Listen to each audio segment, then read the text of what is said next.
Major Krauser boss fight. Hey guys, this is Albertine back with another helpful guide for Resident Evil 4. And this time we are fighting Major Krauser. As always, I'm gonna make sure that you have all the knowledge, everything that you need to just deal with this with the least fuss possible. And, well, with that being said, we are gonna get right into it.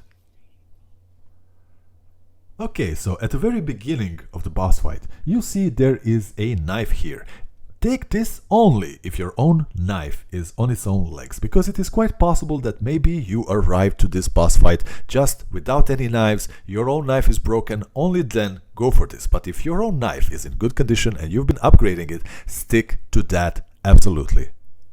So this boss fight is both complicated and very simple at the same time. You are going to be going tit for tat with him the whole time. It's about being tactical and not getting greedy. I'm going to explain everything.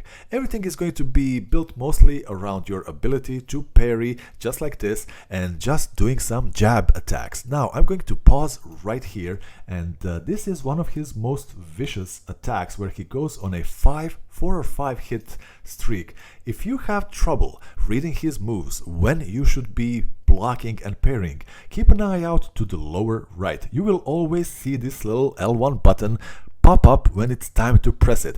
So far, the game has kind of been putting it right there in the middle of the screen, but now all of a sudden it puts it there. Okay, so your own damage output should be coming from jabs, not slashes.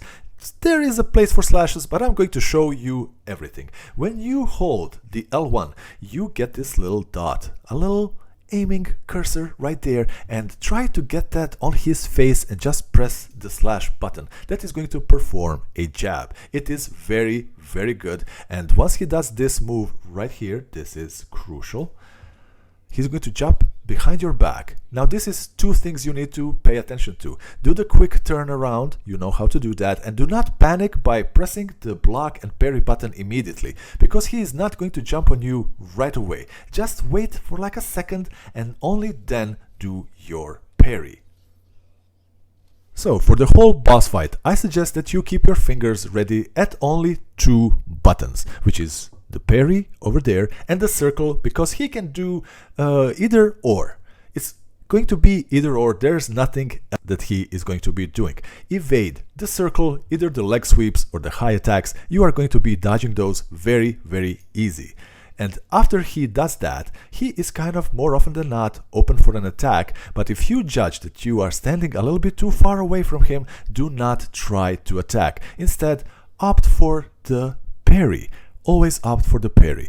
He is going to be open for these melee attacks. When he is getting up, that is your time to get in like 1 or 2 slashes. That is the opportunity to do the slashing instead of the jabs.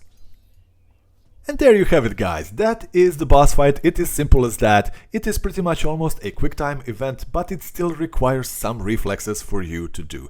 I believe you are not going to have any problems with him, especially with this guide. So if this did help you indeed, perhaps let me know, and do click that like and subscribe button, because that helps me as well. Guys, this is Albertine. I will see you in the next one. Have a nice day always.